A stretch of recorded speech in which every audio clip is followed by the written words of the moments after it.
Hello，大家好，我们现在在截图 X70 Plus 的发布会现场，我带大家来看一下这个新一代改款的 X70 Plus 吧。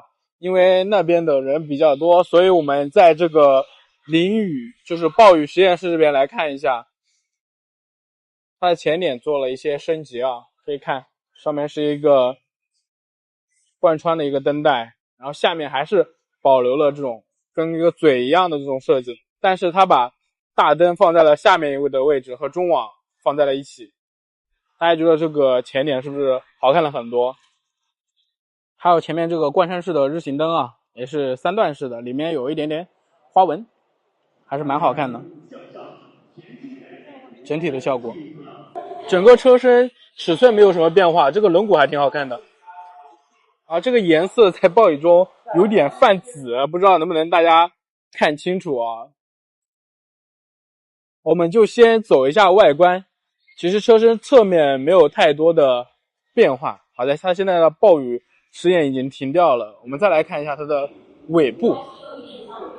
OK， 这个是尾部，尾部它也是一个贯穿式的灯带，上面红色的，然后下面是这种灯珠的设计。然后相较于上一款，这一台改款的就是下面的这一块更加夸张了，就是下面这个扰流板的附近。刚刚发现了一个小细节啊，你看顶上，它这边还有一些凸起的处理哦，有点意思。然后它现在是25款嘛，其实就是24款的小改款。刚才看了正面、侧面以及尾部，再来给大家说一下这次的动力。这次还是 1.5T 的发动机啊，但是它分6档湿式双离合和7档湿式双离合。6档湿式双离合的 1.5T 发动机是156马力，跟老款是保持一致的。7档式双离合的发动机是184马力，也就是发动机动力会更加强劲一点。然后这一次不只是有5座2+3的一个布局，还有7座2+3+2的一个布局。好的，我们再看一下它的车内啊，因为现在人比较多，我们先看一下门板。门板这一块，看到这种皮质包裹，还有这种座椅的调节都放在了门板的位置，包括通风加热，它的音箱这一块神似奔驰啊。OK， 还是这种设计。我觉得这一代相较于老款，就是它的内饰上就是更偏豪华了，一点都不像10几万的车啊。待会儿带大家看一下里面的配置是什么样子的。这边是一个索尼的扬声器。好了，我现在在截图 X70 Plus 的车内啊，我们来看看车内内饰方面的变化。首先是这个空调出风口，可以看到大家从上一次老款那个黑色的变成这种镀银的，我觉得主要就是内饰的这种质感上来了，包括中控这一块，还有就是中控的这个屏幕双屏从之前的 10.25 英寸变成了 12.3 英寸，然后下面有一块类似于这种路虎啊，以前奇瑞车上也出现过的这种旋钮的空调，这也是一个9英寸的屏幕，还有一个水晶的挡把，然后这边的无线充电是最高50瓦的一个快充啊，这边有个你看阻挡手机被充出去的，还有这边还有风冷，这还是可以的。不知道这一块能不能关上，不可以关上。然后整车的这种橘黄色的这种皮质的包裹，可以看一下，给大家走一下。还有这个方向盘啊，这边也变了。这个方向盘的变化不是很多啊，主要是按键这一部分变成这种钢琴烤漆的，也就是大家说的经常会留指纹的。但是真的看起来是豪华感是会更好一点，比之前的那个塑料是会好很多的。整体给大家走一下吧，从门板这，门板刚才也说了，你看门板这个设计，该说别说，这个 X70 Plus 的这个内饰是真的挺好看的。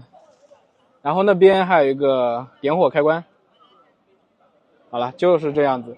然后再看一下座椅啊，座椅这一次也还挺舒服的啊。这边还有一些纹路的这个处理，可以看一下。打开这个深度倒不是很深啊，很浅。然后这边有个空调的出风口，深度很浅。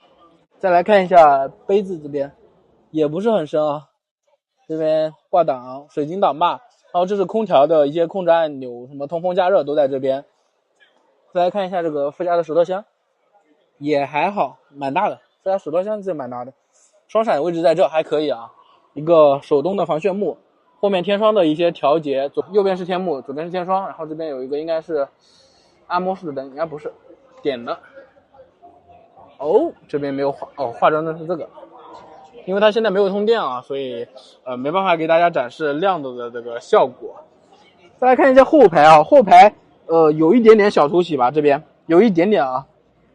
下面有一个储物的，后面有一个 USB 对吧 Type C， 还有一个空调的出风口。然后后排的这个座椅不是网兜啊，是这种皮质的，这个还是手感很舒服啊。然后后排的整个座椅，我个人觉得舒适度还是可以啊，因为我个子不是很高，所以这个腿部的这个座椅的长度还是可以的，不是特别软，是偏硬的那种。今天看的这个内饰是一个5座版本的，天哪，4:6比例的座椅的一个放倒。我再放倒下来给大家看一下吧，好吧。开门在这，直接拉开 ，OK。然后还是常规的，在这放倒。哦，抱歉。那放倒之后就是这个样子。刚才也说了，不是纯平啊。哦，这是一个7座版本的，搞错了，因为它后面放了这个东西，我还真没有看到。这一次主要是宣传的大7座啊。哦，这个是有钢板的，很那个，我把它升起来。哦，它还可以支持调节，应该有个2到3档吧。其实内饰整体就是豪华感还是可以的。再走一下前面，再来看一下主驾的这边这个大灯，然后后备箱这是防滑，这陡坡缓降，下面还有个储物的一个空间。哎，打不开呢啊，这个我不太清楚，可能它是没有的吧。然后下面这个油门踏板、加速踏板，这边还有一个储物的空间啊，那边有一个点烟器的口，然后这边有一个 USB。再来看一下副驾这个部分啊，副驾这个部分是有 USB 还有个 Type C 啊，这副驾倒是考虑的挺到位的啊。打开前机盖给大家看一下，是一个双液压的，那么左边右边都有，而且上面是有隔音板的，是搭载的是 1.5T 的这个曲跃发动机啊。这是机舱内部。拉开车门来给大家看一下氛围灯的效果，你看这边对吧，座椅的调节也有氛围灯啊，这个质感还不错。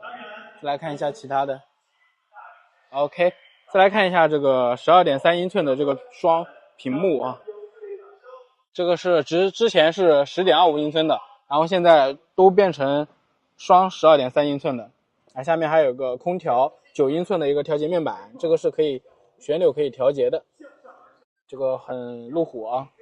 这个也可以点亮这个水晶挡把，哇，真帅。我们再看一下这个第3排座椅升起来啊，后备箱的一个空间啊，还真的有点小。然后下面还有一种下沉式的放三脚架，这边还有一个空间。好，那么关于这款捷途 X70 Plus 差不多就介绍到这边，大家觉得怎么样呢？现在预售价好像是11万多一点，对吧？那应该是可以降到，对吧？10万多一点的。真的很热，真的很热。我现在还开了闪光灯。好了，今天的讲解就到这，多多点关注，多多点赞，拜拜。